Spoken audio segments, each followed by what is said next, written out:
जीवन साथी सबसे अजीज होता है कॉलेज में हैप्पी मैरिड लाइफ पर एक कार्यक्रम हो रहा था जिसमें कुछ शादीशुदा जोड़े हिस्सा ले रहे थे। जिस समय प्रोफेसर मंच पर आए उन्होंने नोट किया कि सभी पति पत्नी शादी पर जोक कर हंस रहे थे। ये देखकर प्रोफेसर ने कहा कि चलो पहले एक गेम खेलते हैं, उसके बाद अपने विषय पर बातें करेंगे। सभी खुश हो गए और कहा, कौन सा गेम?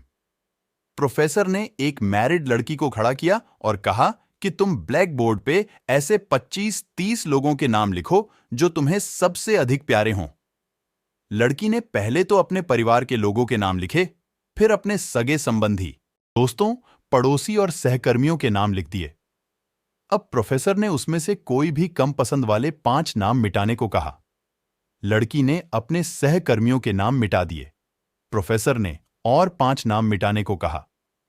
लड़की ने थोड़ा सोचकर अपने पड़ोसियों के नाम मिटा दिए। अब प्रोफेसर ने और 10 नाम मिटाने को कहा। लड़की ने अपने सगे संबंधी और दोस्तों के नाम मिटा दिए। अब बोर्ड पर सिर्फ 4 नाम बचे थे जो उसके मम्मी पापा, पति और बच्चे का नाम था। अब प्रोफेसर ने कहा, इसमें से और 2 नाम मिटा दो। लड़की असमंजस में पड़ गई। बहुत सोचने के बाद बहुत दुखी होते हुए उसने अपने मम्मी पापा का नाम मिटा दिया। सभी लोग स्तब्ध और शांत थे क्योंकि वो जानते थे कि ये गेम सिर्फ वो लड़की ही नहीं खेल रही थी, उनके दिमाग में भी यही सब चल रहा था। सिर्फ 2 ही नाम बचे थे, पति और बेटे का। प्रोफेसर ने कहा, और एक नाम मिटा दो।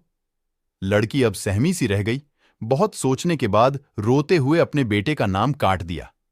प्रोफेसर ने उस लड़की से कहा, तुम अपनी जगह पर जाकर बैठ जाओ। और सभी की तरफ गौर से देखा और पूछा, क्या कोई बता सकता है कि ऐसा क्यों हुआ कि सिर्फ पति का ही नाम बोर्ड पर रह गया? कोई जवाब नहीं दे पाया। सभी मुंह लटकाकर बैठे थे। प्रोफेसर ने फिर उस लड़की को खड़ा किया और कहा, ऐसा क्यों? जिसने तुम्हें जन्म दिया और पाल पोस कर इतना बड़ा किया, उनका नाम तुमने मिटा दिया। और तो और तुमने अपनी कोख से जिस बच्चे को जन्म दिया उसका भी नाम तुमने मिटा दिया। लड़की ने जवाब दिया कि अब मम्मी पापा बूढ़े हो चुके हैं। कुछ साल के बाद वो मुझे और इस दुनिया को छोड़ के चले जाएंगे। मेरा बेटा जब बड़ा हो जाएगा तो जरूरी नहीं कि वो शादी के बाद मेरे साथ ही रहे, लेकिन मेरे पति जब तक मेरी जान में जान है तब तक मेरा आधा शरीर बनके मेरा साथ निभाएंगे। इसलिए मेरे लिए सबसे अजीज मेरे पति हैं। प्रोफेसर और बाकी स्टूडेंट ने तालियों की गूंज से लड़की को सलामी दी। प्रोफेसर ने कहा, तुमने बिल्कुल सही कहा कि तुम और सभी के बिना रह सकती हो, पर अपने आधे अंग अर्थात अपने पति के बिना नहीं रह सकती।